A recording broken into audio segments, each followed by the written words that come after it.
L'Exode, chapitre 38. Il fit l'autel des holocaustes de bois d'acacia. Sa longueur était de 5 coudées et sa largeur de 5 coudées. Il était carré et sa hauteur était de 3 coudées. Il fit aux 4 coins des cornes qui sortaient de l'autel et il les couvrit d'airain. Il fit tous les ustensiles de l'autel, les cendriers, les pelles, les bassins, les fourchettes et les brasiers. Il fit d'airain tous ses ustensiles. Il fit pour l'autel une grille d'airain en forme de treillis qu'il plaça au-dessous du rebord de l'autel, à partir du bas jusqu'à la moitié de la hauteur de l'autel.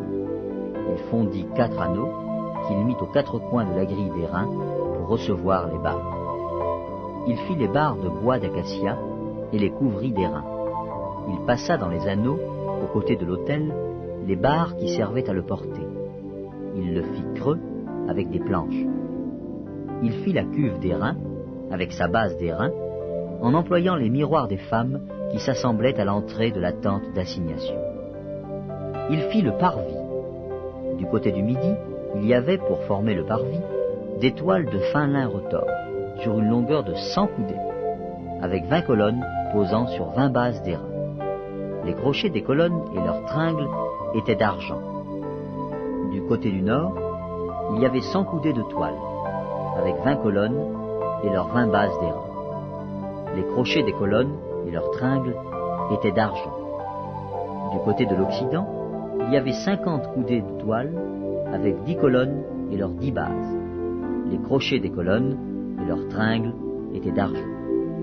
Du côté de l'Orient, sur les 50 coudées de largeur, il y avait pour une aile 15 coudées de toile, avec 3 colonnes et leurs 3 bases, et pour la seconde aile, qui lui correspondait de l'autre côté de la porte du parvis, 15 coudées de toile, avec 3 colonnes et leurs 3 bases.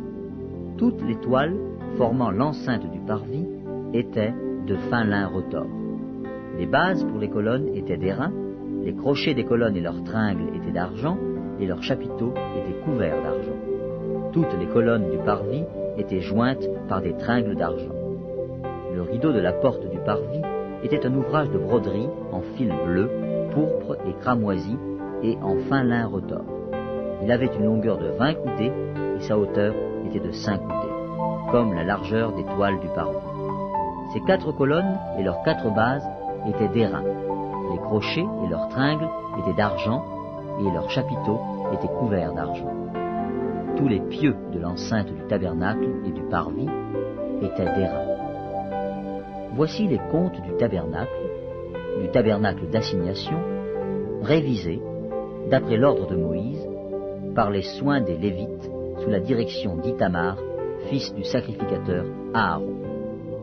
Betsaléel, fils d'Uri, fils de Hur, de la tribu de Juda, fit tout ce que l'Éternel avait ordonné à Moïse. Il eut pour aide Oholiab, fils d'Aïsamach, de la tribu de Dan, habile à graver, à inventer et à broder sur les étoffes teintes en bleu, en pourpre, en cramoisi et sur le fin lin.